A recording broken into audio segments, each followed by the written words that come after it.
A gente está aqui na transição do reinado de Shaul para o reinado de David. A gente contou que, inicialmente, o Ish-Boshet, que era filho de David, acompanhado pelo general Avner, esse Avner incitou para que esse Ish-Boshet seja o rei, não aceitou Davi, e a gente viu uma batalha, infelizmente, civil, judeus contra judeus, e esse Avner incitou uma guerra contra a turma de David. E numa guerra, sempre os dois perdem, especialmente aqui, que somos do mesmo povo. Bom, finalmente teve bandeira branca, cessar fogo. Então vamos começar agora a ver o que aconteceu. Então, Deus agora chegou o momento que David iria reinar sobre o povo de Israel. Então, ele causou, na verdade, um desentendimento entre o Ish-Boshet e o general Avner. Lembrando que o Ish-Boshet era mais fachada, era mais o fantoche, e o Avner era quem comandava.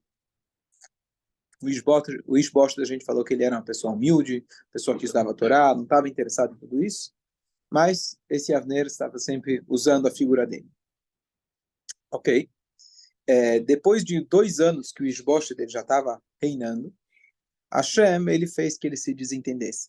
Como foi essa história? Então, esse Avner, ele estava com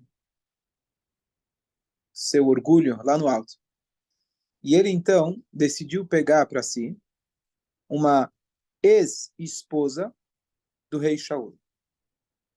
Essa esposa, ela se enquadra na categoria que se chama Pilegesh. No modelo antigo, a pessoa tinha esposas e tinham aquilo que a gente chama concubina. Mas o que significa essa concubina? É uma mulher para todos os efeitos.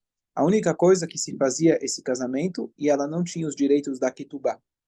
Ela não tinha os direitos legais da Ketubá. Mas era uma esposa. Sem entrar agora no mérito da questão, como que era, como funcionava, por quê, etc.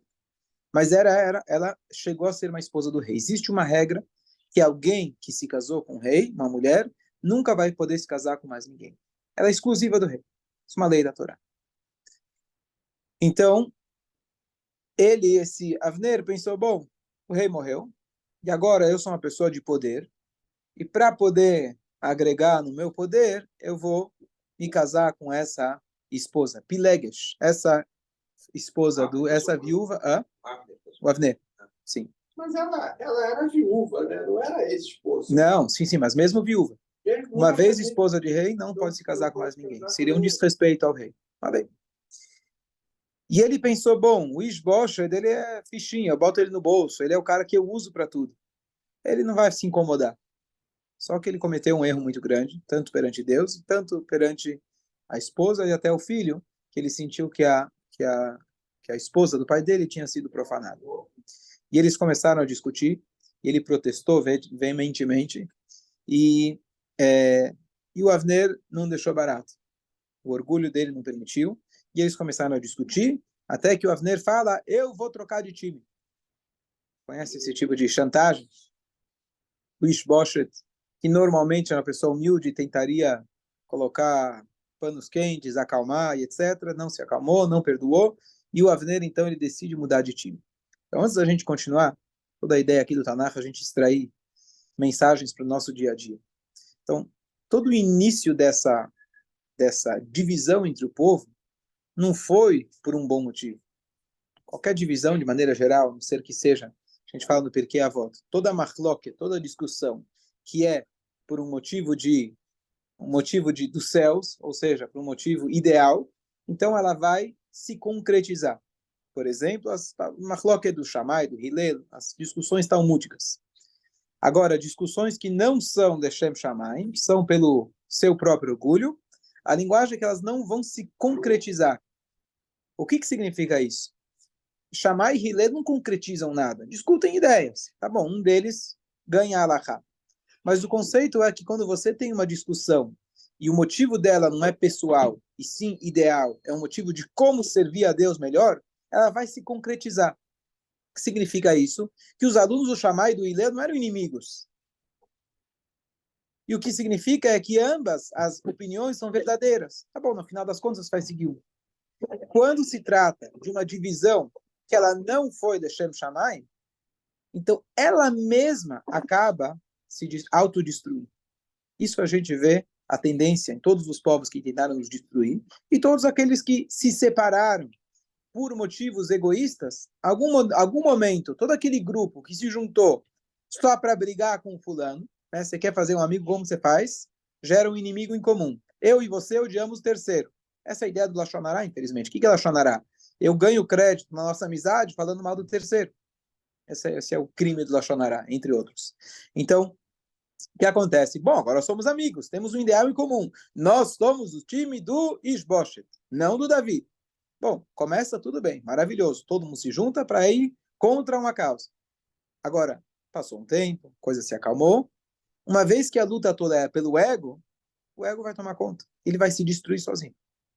E a gente vê isso é a tendência de todo esse tipo de divisão. Então, às vezes a gente fala, uau, se dividiram. Agora, o que eu faço? Mantenha. Se você está no lado correto, se acredita ser o correto, você se aconselhou e sabe que está no caminho de Hashem, não se preocupa. Aquilo que é mal, termina por si próprio. E foi o que aconteceu. O rompimento trouxe um outro rompimento. Já o de Davi, como a gente fala, David, ou seja, o reinado dele vai ser para sempre. Não só dele, mas para todas as gerações. Então, é um conceito na vida extremamente relevante, a gente saber que quando dá uma briga, e mesmo que o lado da briga sempre fala mais alto, uma briga sempre tem dois lados, o que grita e o que tem razão. Então, o que grita fala mais alto. Às vezes é o mesmo? Vamos ver. Mas aquele que fala mais alto e aquele que tem razão. Claro que não é. Toda história tem três lados. Um e o outro e a história verdadeira, que não é nenhuma nem outra. Bom, mas acho que é uma mensagem muito, muito importante da gente lembrar. Quando você está seguindo a coisa certa, saiba que você vai estar, a longo prazo, você vai se manter. E aquele que fez a briga, não sei o quê, ele vai acabar ele mesmo se desmantelando, que foi o que aconteceu aqui. Mas esse aqui era um político, jogador, sabia jogar muito bem. Porque agora que ele viu que ele não deu bem com o Ishboshet, o que ele vai fazer? Mudar de time. E vai fazer agora um jeito para que o Davi da Melech aceite ele. Ele traiu o Davi até agora. Como a gente viu antes do Doê, que veio dar a notícia, também tentou trocar de time, só que Davi não poupou ele. Mas ele vai agora, de forma muito sábia, ele vai trocar de time. Então vamos ver como que ele vai fazer isso. Ele abandona, então, o Avner. O Avner abandona, desculpa, o Ishboshet. E ele manda uma mensagem, uma carta para o David, rei David. E agora ele começa uma carta. De Avner, o general das Forças Armadas. Ele não fala, meu meritíssimo, vossa majestade, David, e deixa o eu de lado. A primeira palavra aqui, a primeira assinatura dele. Essa é a primeira colocação. Autoelogio. E aí ele fala, eu quero que você faça um tratado comigo. Jogando como se fosse de igual para igual, falando com Davi da Mela. Ou até menos, né? Davi, eu estou te oferecendo a oportunidade de... E aí ele fala, em troca disso, eu vou fazer o trabalho da campanha política por você. E eu vou cuidar que todo o povo de Israel, que até então só uma tribo estava com Davi, e eu vou cuidar para que eles mudem e te apoiem também. É errado. A ideia é boa. A ideia foi muito boa. Isso é que Davi até aceitou. Davi até aceitou. Me pergunto por que ele aceitou, sabendo com quem que ele estava lidando. Mas ele, como a gente falou, Davi era extremamente humilde. Ele não estava preocupado com a causa própria. E ele sabia que ele já tinha sido ungido para se tornar o rei de Israel. E ele estava esperando em silêncio, com humildade, até que ele sentisse que era o momento adequado. Então, provavelmente, ele interpretou que agora é o jeito que a Hashem está querendo que realmente seja aceito por todos. Porque o braço direito da oposição agora saiu, quer se tornar aliado, bom, que seja. Se fosse pelo meu orgulho, mandava matar o cara. Manda matar, destrói. Olha o que ele causou, a guerra civil anterior, muita gente morreu por causa dele, mas Davi não estava preocupado com si mesmo. Bom, Mas ele colocou uma condição. Ele falou, tudo bem, a gente faz esse tratado de paz. Não se incomodou com a maneira que ele tinha se colocado. Porém, eu quero que você, a condição é que você me traga de volta a minha esposa, Michal. Então, vamos voltar aqui à fita, na época da fita, lembrar o que tinha acontecido. Numa das batalhas que David saiu, o Shaul sempre perseguia ele. A Michal era filha de Shaul. E o rei decidiu, provavelmente com a ajuda dos conselheiros malvados dele, de que David não merecia continuar com a esposa. E interpretou de alguma forma que, na verdade, nunca foram casados. Achou uma brecha de alguma maneira e tirou ela da casa de David e deu ela para um outro homem chamado Paltiel. Você pode imaginar o que significaria isso para David. A princípio, quando isso acontece, Deus nos livre, mas se uma mulher de sua própria vontade, Deus nos livre, procura outro, ela é proibida de voltar para o marido, e mesmo se divorcia, ela é proibida de se casar com o fulano. Deus nos livre, mas se ocorre uma traição consciente, diferente se ela foi, Deus nos livre, violentada. Mas se foi de forma consciente, então ela não poderia voltar para o seu primeiro marido. Mas o que aconteceu aqui? Esse Paltiel, na verdade, o nome dele era Palti. Ele recebeu mais duas letras no nome dele, parecido com Avram, Avraham, Sarai, Sarai, etc., porque ele era um verdadeiro tzadik. Porque apesar que ele não teve opção, porque foi uma ordem do rei, o rei tirou ela do David e deu para ele, não tinha opção. Então, eles eram obrigados a morar juntos. Ele nunca tocou nela com um dedo.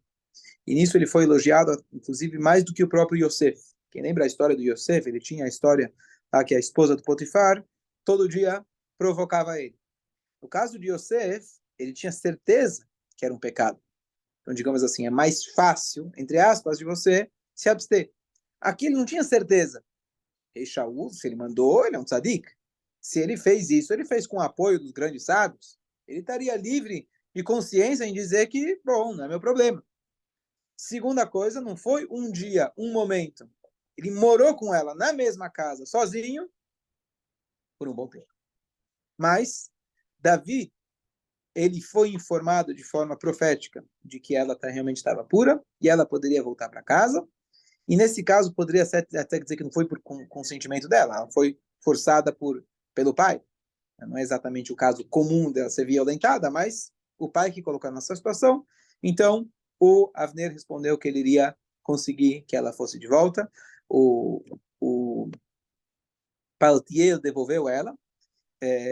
E o David Amelech, ele voltou a estar com a sua primeira esposa, que era essa Michal Bat Shaul. História... acho que na escola não contaram essa história, né? Mas só o fato dele estar na mesma casa com ela já é um... Então, na verdade, olha que coisa curiosa. Existe uma proibição de um homem estar a sós com uma mulher que não seja sua, certo? E só isso poderia eventualmente já proibir ela de voltar para sua casa. Quem foi que instituiu essa proibição? O rei Davi. Então ele estava ainda essa proibição, certo? Isso era da época de Moshe. Não. David e Shlomo foram quem proibiu essas leis, instituíram as leis de Yehud. Como a Halachá fala, de que a maior causa, Deus nos livre, de relacionamentos impróprios, é essa situação, de estar a sós, ou seja, não é um desejo, de repente, não. O fato de você estar a sós, isso é a maior armadilha que tem. Então, foi o próprio David Amelech que instituiu isso. Então, provavelmente... Eliminou ele. Não, a gente não sei em que momento que ele fez isso, certo? Não sei em que momento que ele fez isso. Então, assim, tecnicamente, alahicamente, ele estava coberto, e ainda mais com a profecia, digamos assim, com a proteção divina, ele tinha lá o pistolão que falava, pode ir lá, não tem problema, certo? Não é um caso comum. Fala. Dúvidas? Aqui ele vou trazer ainda uma coisa ainda mais difícil da gente entender. Esse Paltiel, consta que ele trouxe a esposa, né, mas com muita dificuldade ele entregou ela para o Davi. A pergunta é por que dificuldade? Se ele tinha sido coagido, se ele tinha sido forçado e ele estava na dúvida. Então, aqui tem algumas explicações do Midrash. Ele diz que ele eu vou dizer a explicação, não sei se eu entendi ela completamente, mas ele diz que o teste constante dele engrandecia ele estar com a mulher, e isso engrandecia, aqui estamos falando de um tzadik, a gente não pode nem entender o que significa isso, mas essa é a história de que então o David Amelech recebeu a sua esposa de volta. E mais uma vez a gente vê que o bem... Que como se fosse uma empregada dele, isso? Quem? Do David? Não, era a esposa. Não, do Paulo. Não sei se ele a fez como empregado. Talvez a fez como uma rainha, não sei. Talvez ele que lava a louça, não sei. Não consta. E aí, então, o Avner que mudou de time, ele começou... entendi. Tá, eu não daria essa explicação eu mesmo, sem conhecer a causa. O Avner, então, cumpriu sua palavra e começou a fazer uma campanha política, falando, pessoal, como vocês não aceitam o Davi? Não fizeram a gravação do que ele falou no dia anterior, né, contra o Davi, etc. Mas eu sempre falei que o Davi, né? Eu sempre falei que o Davi era o rei. Afinal, a gente sabe que ele foi ungido por Deus. Conhece essas histórias? Não. Eu estava ouvindo uma palestra, alguém estava falando que na vida, a gente, mais do que tudo, a gente é advogado.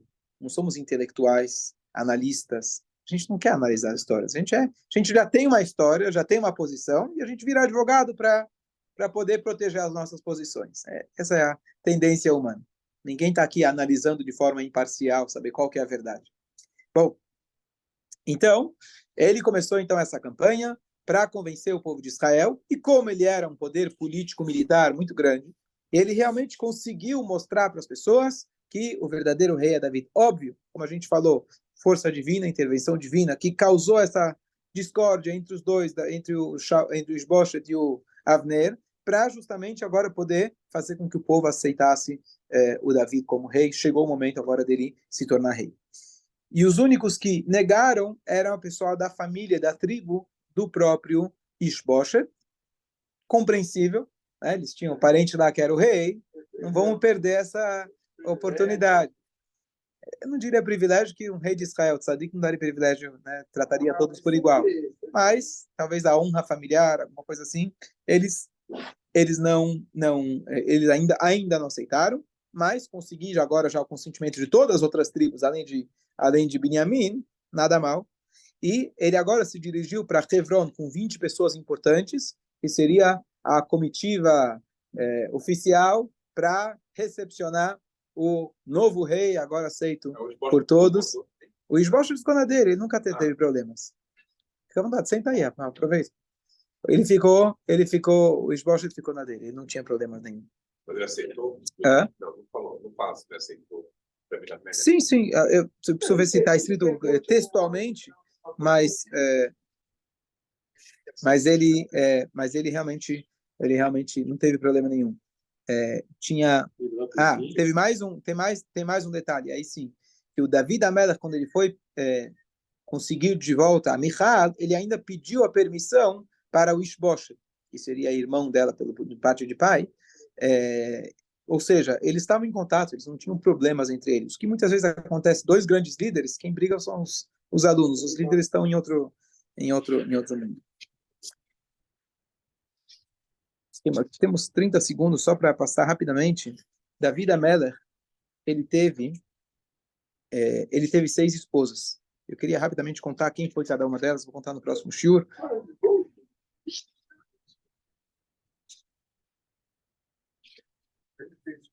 Talvez ele teve as concubinas. As 6 eram as esposas. E simultânea? Se moravam todos juntos? É sogra junto. E aí eu queria comentar quem são, mas isso vai ajudar a gente a entender a continuação da história. Ele vários filhos, quem é, como veio, e vai aparecer mais para frente na história para a gente entender melhor o contexto.